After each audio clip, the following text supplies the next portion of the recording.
Okay.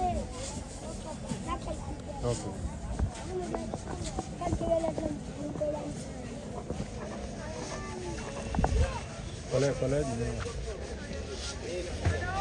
Thank God we will still come back 2 years. Huh? I said we will come back 2 years. What's your number, okay? 36, 40, This 7. 100 kg. 100 kg contains aboki contains 90 mudu, and this is good for moi production. Right? Moi and akara. Oga, fenu the IT. Coach Nende. Well done, Oga. See me at the greet you work. Mama say no to go baba ko wace maka hoto anan wai. Ba Hausa Oga. Ba sai me yanzu zaki ka ce ga Hausa yanzu zaki ka Ba Hausa. Storage business is one of the most easiest way to make money from agriculture. Now, why is it the easiest way? You don't need farmland. You don't need tractor. You don't need to hire labor to go and cultivate for you. You're not waiting for rent to come. You're not being struck by climate challenges. So it's very easy to make money through storage of agro-commodity than even primary production.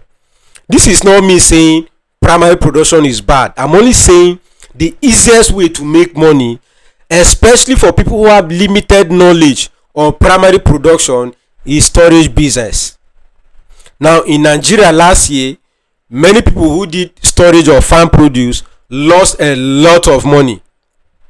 Now people who did storage of rice, storage of soya beans, storage of groundnut, storage of seasonal seed, storage of wheat, storage of most of the grains lost a lot of money.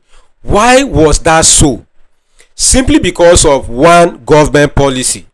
Now when the government say, okay, we need foreign grains to come into the market, people who bought locally produced grain and stored lost their money.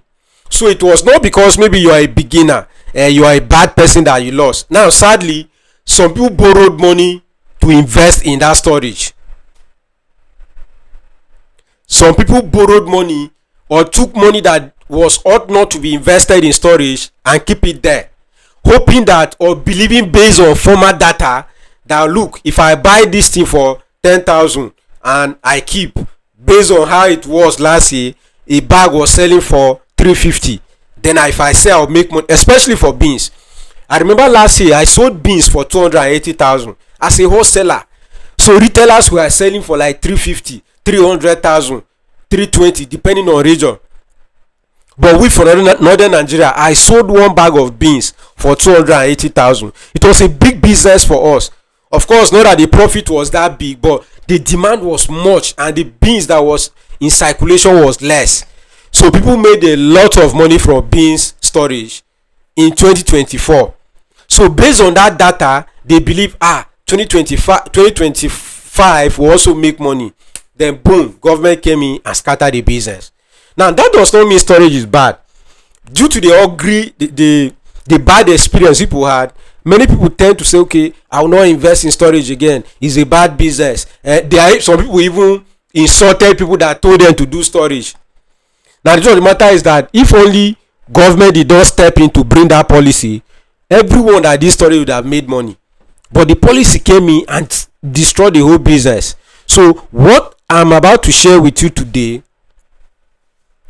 is 3 crops that I believe, based on my research, that if you buy now, because we're in harvest season, November, December is harvest season for most farm produce. By next year, we are not harvesting anything.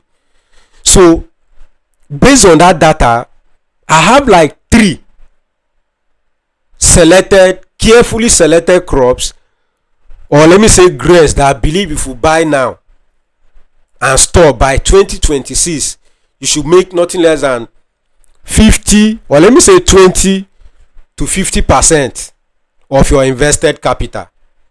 So we are looking at 3 to 4 months duration starting from today. Now the first thing, or let me say the first crop you should consider is cocoa bean. I had a call with someone who is big into exportation of cocoa bean, and she was telling me that this year, she based also in a farming community of cocoa. She was telling me that this year cocoa was very bad, the yield was very poor. That is us in Nigeria. So we are not the only people that produce cocoa. We have cocoa in Ghana, we have cocoa in Ivory Coast, we have cocoa in Gabon, different part of Africa. But I'm referring to we in Nigeria. Farmers were complaining that the yield was bad compared to last year. What does that mean for you who is a trader? It means if you buy now and store, there will be higher demand for this farm produce, and it will be less in circulation, so the supply will be low. So the few persons who are smart enough to buy and store will be the people who will make big profit. So if you are looking at investing in storage business this year, I will advise you to consider cocoa bean. And this is not just about you selling locally, it's also a good export commodity. Yes, it's a good export commodity. You can export it. There is a very huge demand for our cocoa outside of Africa. You can read the statistics that say, okay, Nigeria produces the largest disease, but when it comes to value addition, that is where we are lacking. But when it comes to production, we have it a lot. So you can buy it and store. Whether you are in Ghana, you can buy it and store. Whether you are from Kenya, Ivory Coast, just gather this cocoa from the local farmers in Cameroon, gather from there and store. In the next 3 to 4 months after this video, you will see that the profit will appreciate. Those ones, at least we don't import them. We are the one that export these ones to other communities, to other countries. And the second commodity that I wanted to do storage this year is cashew nuts. Cashew is another commodity that the world rush into Africa, rush into Nigeria to buy. They offtake from us because, see, we don't add value to these things. It's very sad. But once a farmer, or let me say anybody in Nigeria, produce cashew, the best they can do is roasted cashew. So if you go to supermarket, you see a bottle of roasted cashew for maybe 8,000, 10,000, 12,000, depending on the supermarket and its location. But that is the best we can do, not knowing that there are other value, or let me say other products that can be extracted from this commodity. So people from the West, that is what they do. They rush in, take from our farmers, add value to it, produce body cream, produce powdered into powdered form, produce into different varieties of things, body cream, and send it back to us. So if you can do storage of cashew, you make a lot of money. I remember I did storage of cashew many years ago. I bought one bag for 150,000, and we sold that bag later around 400 to 450,000. I was sad I didn't buy much. I think I bought only 3 bags because it was my first time, so I didn't want to just buy plenty.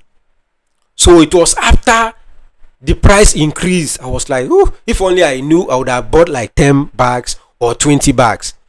So if you have money and you want to go into this storage, you can consider buying cashew. Now the last one, which is the third commodity, is ginger. Ginger is a big export commodity too. You are aware of that, and you know how much a ton of ginger is selling. I've explained that countless times. 14 to 16 million per ton of dried ginger. So if you are looking for what to store, you can buy the dried ginger. Now if you go to Kaduna, where I went to, you see warehouses where these guys, then they have the liquid cash, so they go to the market. So those farmers that need urgent money, that brought 10 bags, 3 bags, 40 bags to the market, they buy from them.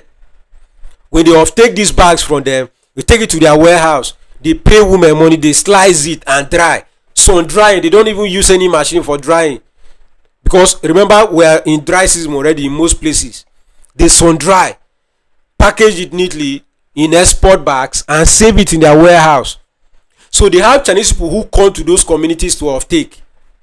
So most times when they come, they will tell them, we are not ready to sell. Why? They want the price to appreciate. Because ginger is a seasonal commodity. Almost all of these commodities, they don't produce all year round in Nigeria. People do their seasonal. There is nobody who is producing cashew nut all year round. There is nobody who is producing ginger all year round. There is nobody who is producing cocoa bean all year round. Once it's harvest season, which is November, December, we harvest, we keep in the warehouse. That's it.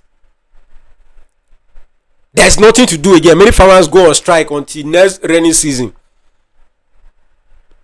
So if you're able to buy this ginger right now, the dried one, you clean it and store, you make nothing less than 50% return on investment. A bag of ginger currently is going for, that is a fresh one, 150,000, 130, 120, depending on the market and the bag size. So let's assume you bought it and you split it and dry. Of course, you will not be able to, you cannot dry it and one bag gives you one bag again. No. But at the end of the day, you are going to make profit from the whole storage business of ginger.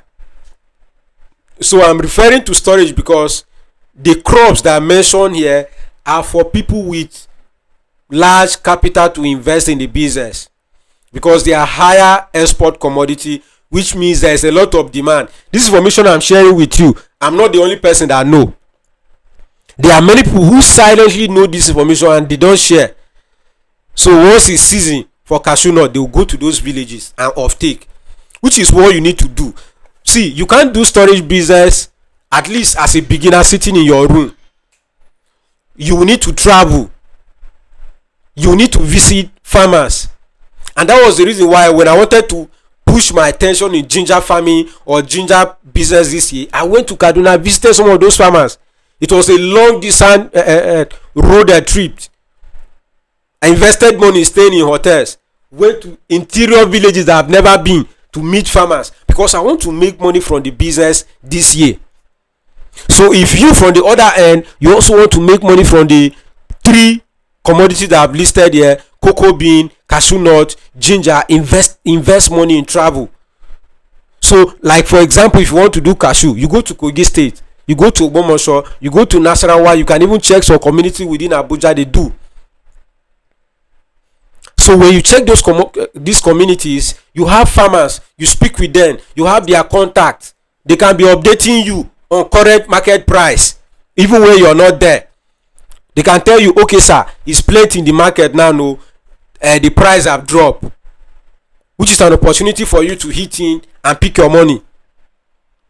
So you need contact. If your goal is to focus on just one of these commodity, make sure you have someone who have access to the farmers, so that you can also save costs. Someone like me now, if you want to do ginger, I have access to farmers. I visited them. I don't have direct access to cocoa farmers, though I have some of my partners that have access. So you can see that the connection now is like three set. So the best thing for you to do is to visit, pay attention to those community, know how they do, build relationship with them. That is how you can make money from this business. So if you are looking at storage business, you should consider these commodities. Don't do storage of rice. Don't do storage of soya beans. Don't do storage of maize. Don't do storage of wheat. Don't even invest your money in the storage of wheat. Why? Government is importing those ones in large volume. Government is bringing in foreign rice in large volume. So if you do your storage, it means you'll be fighting with cheaper alternative that is coming abroad. So you will not be able to make money. Importation might be bad, but that is not it now. The most important thing for you and me is to make profit. And we see that if we want to import what government has given subsidy over, that is coming cheaper, it will be a waste of time. So why not go to crops or commodities that Nigeria is not importing or your country is not importing? So these three commodities will give you big return investment by 2026. By 2026, when you wake up and start saying, hey, I want to do ginger storage, people have stored in 2025 December. So they will be the one that will even resell to you and make their profit. And like I've said before, when you're going into storage business, another thing I always advisable to consider is that when is the best time for me to sell. So for example, I'm telling you to buy dry ginger now in December and sell by next year. So next year, when you are going to sell next year, when the price increase. Now I've said this before, when you want to go into storage, you should have the profit that you want to make in mind. For someone like me, if I'm doing ginger storage, my goal is that each bag I should be able to make at least 10,000 or 5,000 as profit. So what that means is that if I buy ginger today, being what is the date today? Today say being 3rd, or let me say 4th, and by 10th of this same November, someone give me a better offer, I will sell.